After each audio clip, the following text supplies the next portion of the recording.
নমস্কার, আমি অনামিকা। আজকে আবার একটি নতুন গল্প নিয়ে আপনাদের সামনে হাজির হয়েছি। তবে ব্যাপার হলো, আপনারা কেউ কেউ গল্প শোনেন তো, কিন্তু লাইক করেন না, সাবস্ক্রাইবও করেন না। কোন জায়গায় ভুল হচ্ছে আমাকে বলুন, আমি ঠিক শুধরে নেব। চলুন তবে আজকের গল্প শোনা যাক। আমার আজকের নিবেদন রবীন্দ্রনাথ ঠাকুরের সম্পত্তি সমর্পণ।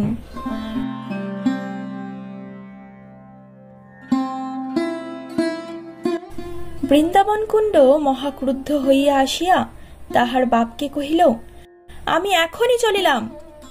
বাপ যজ্ঞনাথ কুণ্ড কহিলেন, বেটা অকৃতজ্ঞ, ছেলেবেলা হইতে তোকে খাওয়াইতে পড়াইতে যে ব্যয় হইয়াছে তাহা পরিশোধ করিবার নাম নেই, আবার তেজ দেখো না। যজ্ঞনাথের ঘরে যেরূপ অসন বসনের প্রথা, তাহাতে খুব যে বেশি ব্যয় হইয়াছে তাহা নহে। প্রাচীনকালের ঋষিরা আহার এবং পরিচ্ছদ সম্বন্ধে অসম্ভব অল্প খরচে জীবন নির্বাহ করিতেন। যজ্ঞনাথের ব্যবহারে প্রকাশ পাইত। বেশভূষা, আহার বিহারে তাহারও সেইরূপ অত্যুচ্চ আদর্শ ছিল। সম্পূর্ণ সিদ্ধিলাভ করিতে পারেন নাই। সে কতকটা আধুনিক সমাজের দোষে এবং কতকটা শরীর রক্ষা সম্বন্ধে প্রকৃতির কতগুলি অন্যায় নিয়মের অনুরোধে। ছেলে যতদিন অবিবাহিত ছিল সহিয়াছিল, কিন্তু বিবাহের পর হইতে খাওয়া পড়া সম্বন্ধে বাপের অত্যন্ত বিশুদ্ধ আদর্শের সহিত ছেলের আদর্শের অনৈক্য হইতে লাগিল। দেখা গেল ছেলের আদর্শ ক্রমশই আধ্যাত্মিকের চেয়ে বেশি আদি ভৌতিকের দিকে যাইতেছে। শীত গ্রীষ্ম, ক্ষুধা তৃষ্ণা, কাতর পার্থিব সমাজের অনুকরণে কাপড় বহর এবং আহারের পরিমাণ উত্তরোত্তর বাড়িয়া চলিয়াছে। এ সম্বন্ধে পিতাপুত্রে প্রায় বচসা হইতে লাগিল। অবশেষে বৃন্দাবনের স্ত্রীর গুরুতর পীড়াকালে কবিরাজ বহু ব্যয়সাধ্য এক ঔষধের ব্যবস্থা করাতে যজ্ঞনাথ তাহাতেই কবিরাজের অনভিজ্ঞতার পরিচয় পাইয়া তৎক্ষণাৎ তাহাকে বিদায় করিয়া দিলেন। বৃন্দাবন প্রথমে হাতে পায়ে ধরিল, তারপরে রাগারাগি করিল, কিন্তু কোনো ফল হইল না। পত্নীর মৃত্যু হইলে বাপকে স্ত্রী হত্যাকারী বলিয়া গালি দিল। বাপ বলিলেন, কেন ঔষধ খাইয়া কেউ মরে না? দামি ঔষধ খাইলেই যদি বাঁচিত, তবে রাজা বাদশারা মরে কোন দুঃখে? যেমন করিয়া তোর মা মরিয়াছে, তোর দিদিমা মরিয়াছে, তোর স্ত্রী তাহার চেয়ে কি বেশি ধুম করিয়া মরিবে? বাস্তবিক যদি শোকে অন্ধ না হইয়া বৃন্দাবন স্থির চিত্তে বিবেচনা করিত, তাহা হইলে এ কথায় অনেকটা সান্ত্বনা পাইত। তাহার মা দিদিমা কেহই মরিবার সময় ঔষধ খান নাই। এ বাড়ির এইরূপ সনাতন প্রথা। কিন্তু আধুনিক লোকেরা প্রাচীন নিয়মে মরিতেও চায় না। যে সময়ের কথা বলিতেছি, তখন এদেশে ইংরাজের নতুন সমাগম ঘটিয়াছে। কিন্তু সে সময়েও তখনকার সেকালের লোক তখনকার একালের লোকের ব্যবহার দেখিয়া হতবুদ্ধি হইয়া অধিক করিয়া তামাক টানিত। যাহা হোক, তখনকার নব্য বৃন্দাবন তখনকার প্রাচীন যজ্ঞনাথের সহিত বিবাদ করিয়া কহিল, আমি চলিলাম। বাপ তাহাকে তৎক্ষণাৎ যাইতে অনুমতি করিয়া সর্বসমক্ষে কহিলেন, বৃন্দাবনকে যদি তিনি কখনো 1 পয়সা দেন, তবে তাহা গো রক্তপাতের সহিত গণ্য হইবে। বৃন্দাবনও সর্বসমক্ষে যজ্ঞনাথের ধন গ্রহণ মাতৃ রক্তপাতের তুল্য পাতক বলিয়া স্বীকার করিল। ইহার পর পিতাপুত্রে ছাড়াছাড়ি হইয়া গেল। বহুকাল শান্তির পরে এইরূপ একটি ছোটখাটো বিপ্লবে গ্রামের লোক বেশ একটু প্রফুল্ল হইয়া উঠিল। বিশেষত যজ্ঞনাথের ছেলে উত্তরাধিকার হইতে বঞ্চিত হওয়ার পর সকলেই নিজ নিজ শক্তি অনুসারে যজ্ঞনাথের দুঃসহ পুত্র বিচ্ছেদ দুঃখ দূর করিবার চেষ্টা করিতে লাগিল। সকলেই বলিল, সামান্য একটা বউয়ের জন্য বাপের সহিত বিবাদ করা কেবল একালেই সম্ভব। বিশেষত তাহারা খুব একটা যুক্তি দেখাইল। বলিল, একটা বউ গেলে অনতিবিলম্বে আর একটা বউ সংগ্রহ করা যায়, কিন্তু বাপ গেলে দ্বিতীয় বাপ মাথা খুঁড়িলেও পাওয়া যায় না। যুক্তি খুব পাকা, সন্দেহ নাই, কিন্তু আমার বিশ্বাস বৃন্দাবনের মতো ছেলে এই যুক্তি শুনিলে অনুতপ্ত না হইয়া বরং কথোচিত আশ্বস্ত হইত। বৃন্দাবনের বিদায়কালে তাহার পিতা যে অধিক মনকষ্ট পাইয়াছিলেন তাহা বোধ হয় না। বৃন্দাবন যাওয়াতে এক তো ব্যয় সংক্ষেপ হইল, তাহার উপরে যজ্ঞনাথের একটা মহাভয় দূর হইল। বৃন্দাবন কখন তাহাকে বিষ খাওয়াইয়া মারে এই আশঙ্কা তাহার সর্বদাই ছিল। যে অত্যল্প আহার ছিল তাহার সহিত বিষের কল্পনা সর্বদাই লিপ্ত হইয়া থাকিত। বধূর মৃত্যুর পর এই আশঙ্কা কিঞ্চিত কমিয়াছিল এবং পুত্রের বিদায়ের পর অনেকটা নিশ্চিত বোধ হইল। কেবল একটা বেদনা মনে বাজিয়াছিল, যজ্ঞনাথের 4 বৎসর বয়স্ক নাতি গোকুলচন্দ্রকে বৃন্দাবন সঙ্গে লইয়া গেছিল। গোকুলের খাওয়া পড়ার খরচ অপেক্ষাকৃত কম, সুতরাং তাহার প্রতি যজ্ঞনাথের স্নেহ অনেকটা নিষ্কণ্টক ছিল। তথাপি বৃন্দাবন যখন তাহাকে নিতান্তই লইয়া গেল তখন অকৃত্রিম শোকের মধ্যেও যজ্ঞনাথের মনে মুহূর্তের জন্য একটা জমা খরচের হিসেব উদয় হইয়াছিল। উভয়ে চলিয়া গেলে মাসে কতটা খরচ কমে এবং বৎসরে কতটা দাঁড়ায়, এবং যে টাকাটা সাশ্রয় হয় তাহা কত টাকা সুদ। কিন্তু তবু শূন্য গৃহে গোকুলচন্দ্রের উপদ্রব না থাকাতে গৃহে বাস করা কঠিন হইয়া উঠিল। আজকাল যজ্ঞনাথের এমনই মুশকিল হইয়াছে, পূজার সময় কেহ ব্যাঘাত করে না, খাওয়ার সময় কেহ কাড়িয়া খায় না, হিসাব লিখিবার সময় দোয়াত লইয়া পালায় এমন উপযুক্ত লোক কেহ নাই। নিরুপদ্রবে স্নাহার সম্পন্ন করিয়া তাহার চিত্ত ব্যাকুল হইয়া উঠিতে লাগিল। মনে হইল যেন মৃত্যুর পরেই লোকে এইরূপ উৎপাতহীন শূন্যতা লাভ করে। বিশেষত বিছানার কাঁথায় তাহার নাতির কৃত ছিদ্র এবং বসিবার মাদুরে উক্ত শিল্পী অঙ্কিত মসি চিহ্ন দেখিয়া তাহার হৃদয় আরো অশান্ত হইয়া উঠিত। সেই অমিতাচারী বালকটি 2 বৎসরের মধ্যেই পরিবার ধুতি সম্পূর্ণ অব্যবহার্য করিয়া তুলিয়াছিল বলিয়া পিতামহের নিকট বিস্তর তিরস্কার সহ্য করিয়াছিল। এক্ষণে তাহার শয়ন গৃহে সেই শতগ্রন্থে বিশিষ্ট মলিন পরিত্যক্ত চিরখণ্ড দেখিয়া তাহার চক্ষু ছল ছল করিয়া আসিল। সেটি পলিতা প্রস্তুতকরণ কিংবা অন্য কোনো গার্হস্থ ব্যবহারে না লাগাইয়া যত্নপূর্বক সিন্ধুকে তুলিয়া রাখিলেন এবং মনে মনে প্রতিজ্ঞা করিলেন, যদি গোকুল ফিরিয়া আসে এবং এমনকি বৎসরে একখানি করিয়া ধুতিও নষ্ট করে তথাপি তাহাকে তিরস্কার করিবেন না। কিন্তু গোকুল ফিরিল না এবং যজ্ঞনাথের বয়স যেন পূর্বাপেক্ষা অনেক শীঘ্র শীঘ্র বাড়িয়া উঠিল এবং শূন্য গৃহ প্রতিদিন শূন্যতর হইতে লাগিল। যজ্ঞনাথ আর ঘরে স্থির থাকিতে পারেন না।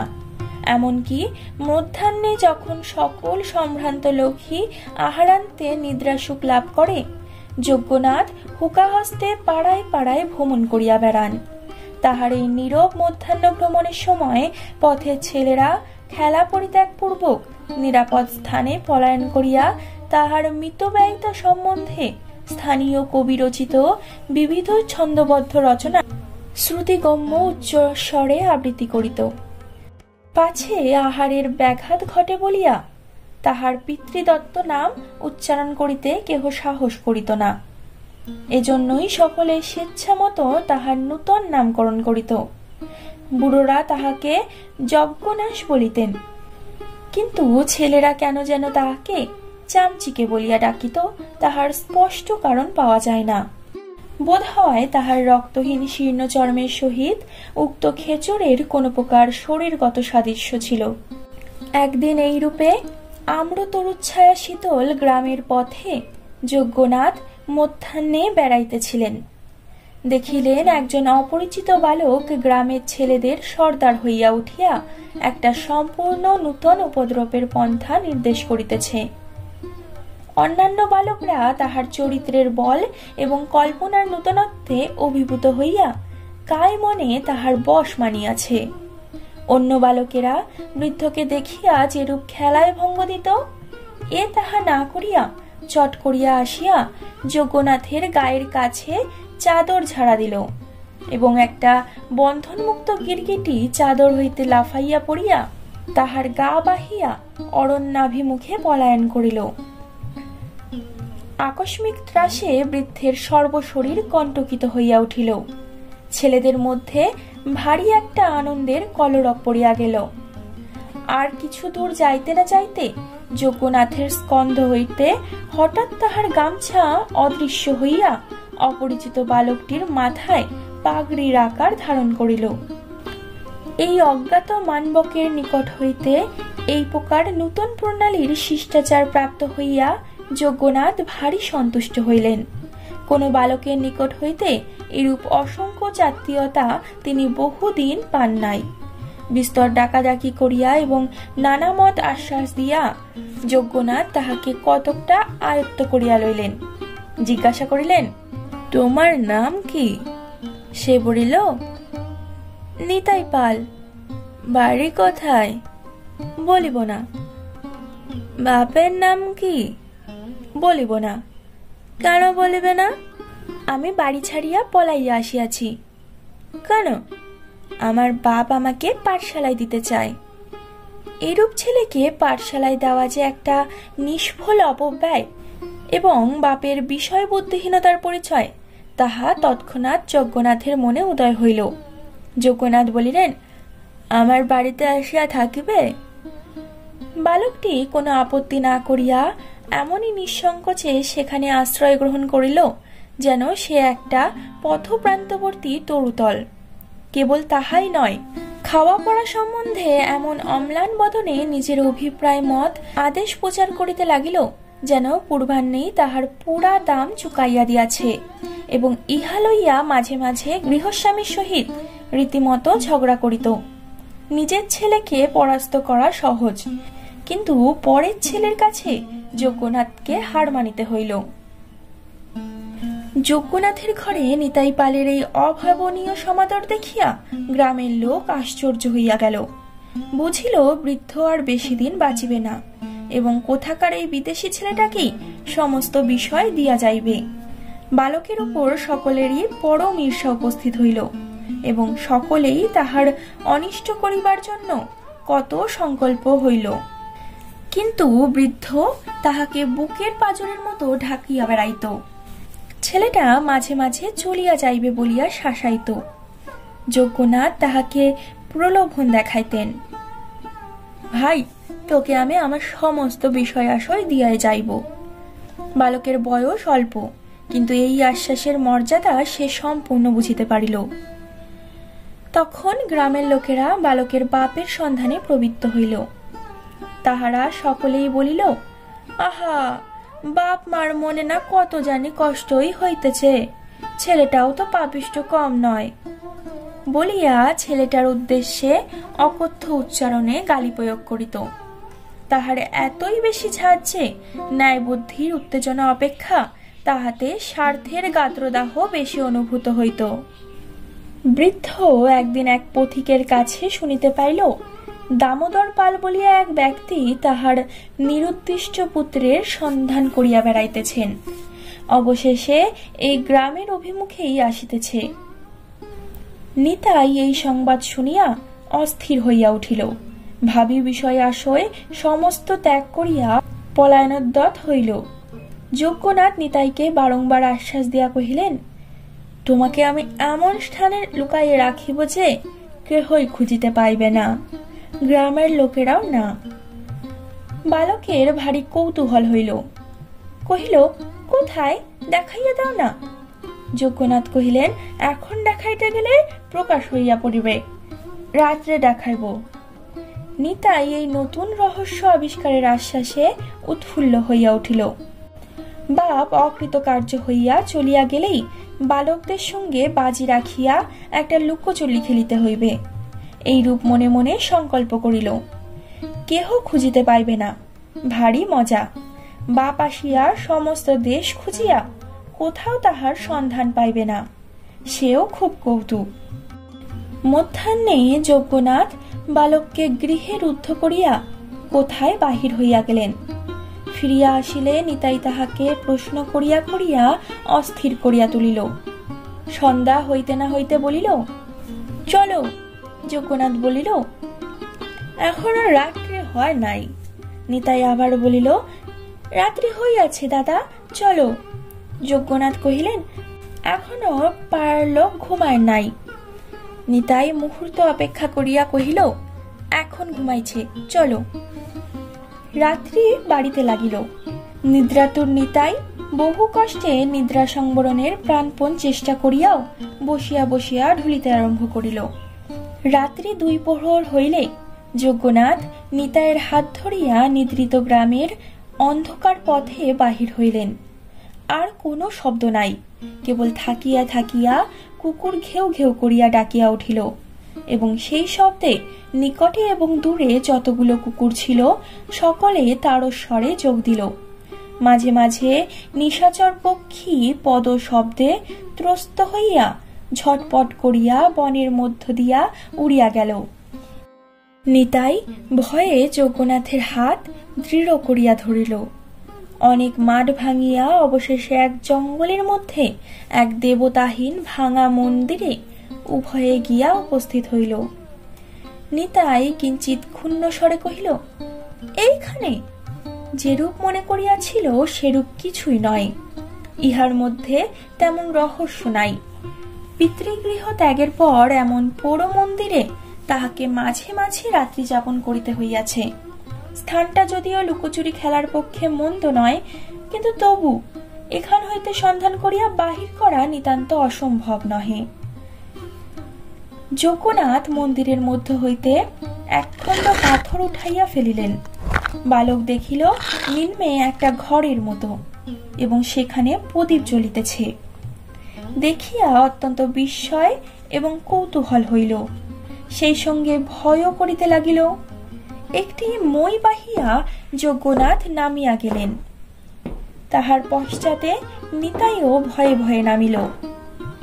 নিচে গিয়া দেখিল চারিদিকে পিতলের কলস, মধ্যে একটি আসন, এবং তার সম্মুখে সিঁদুর, চন্দন, ফুলের মালা, পূজার উপকরণ।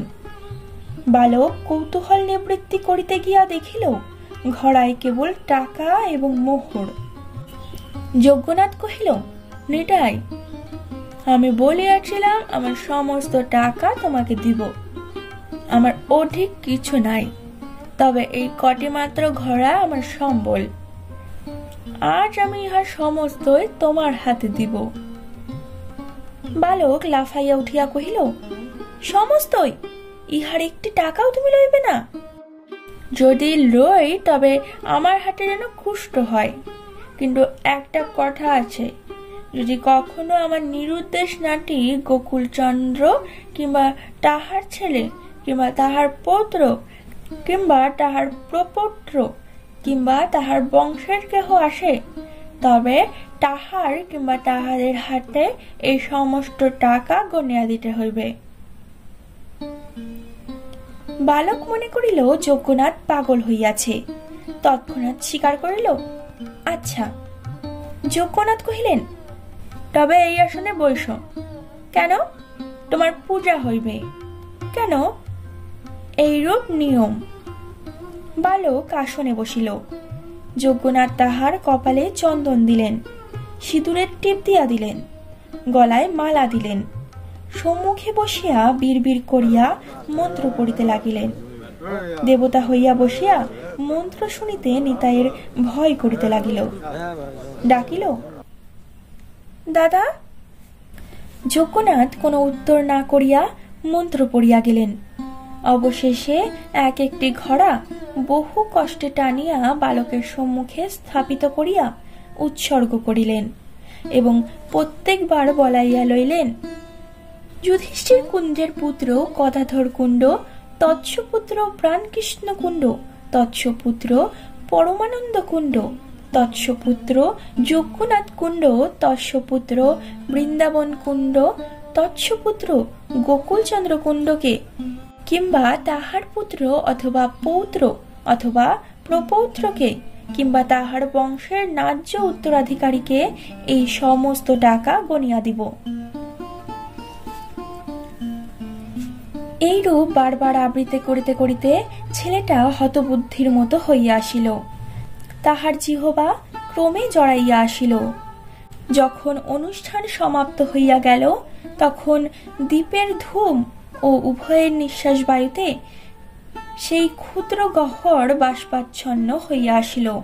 বালকের তালু শুষ্ক হইয়া গেল, হাত পা জ্বালা করিতে লাগিল, শ্বাসরোধ হইবার উপক্রম হইল। প্রদীপ ম্লান হইয়া হঠাৎ নিভিয়া গেল। অন্ধকারে বালক অনুভব করিল যজ্ঞনাথ মই বাহিয়া উপরে উঠিতেছে। ব্যাকুল হইয়া কহিল, দাদা, কোথায় যাও? যজ্ঞনাথ কহিলেন, আমি চলিলাম, তুই এখানে থাক, তোকে আর কেহই খুঁজে পাইবে না। কিন্তু মনে রাখিস, যজ্ঞনাথের পুত্র বৃন্দাবনের পুত্র গোকুলচন্দ্র। বলিয়া উপরে উঠিয়াই মই তুলিয়া লইলেন। বালক রুদ্ধশ্বাস কণ্ঠ হইতে বহু কষ্টে বলিল, দাদা, আমি বাবার কাছে যাব। যজ্ঞনাথ ছিদ্র মুখে পাথর চাপা দিলেন এবং কান পাতিয়া শুনিলেন নিতাই আরো একবার রুদ্ধ কণ্ঠে ডাকিল, বাবা। তারপরে একটা পতনের শব্দ হইল, তারপরে আর কোনো শব্দ হইল না।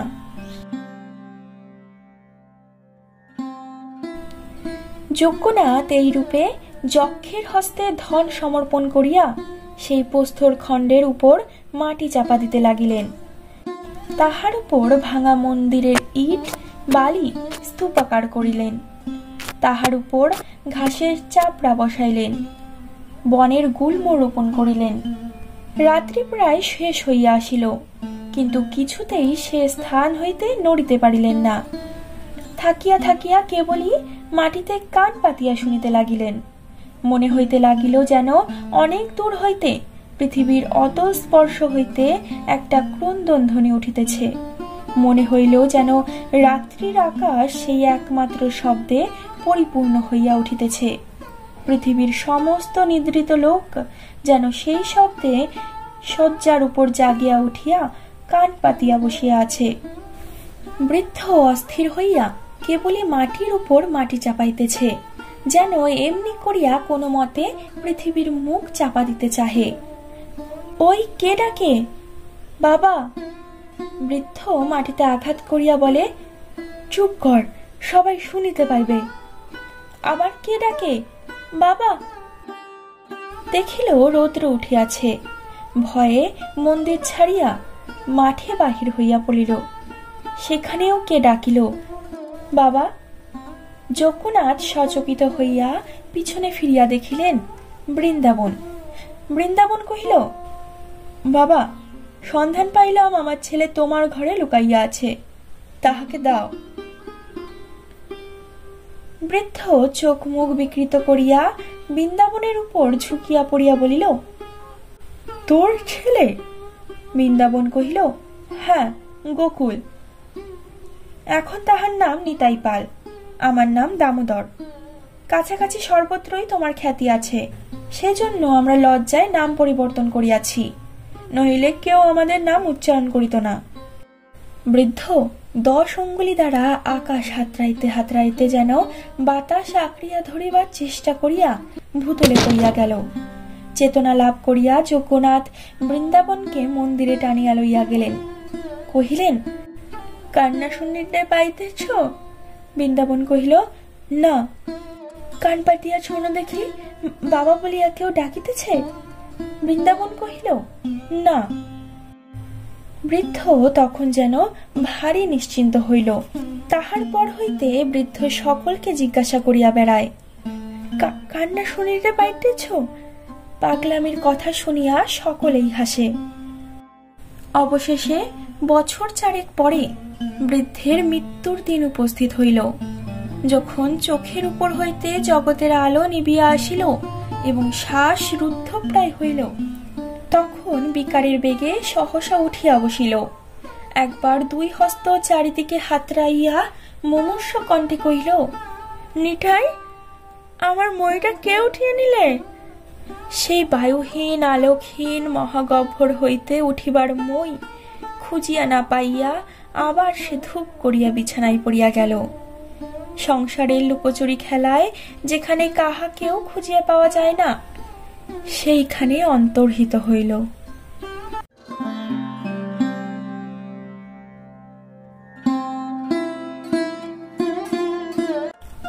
আজ এটুকুই।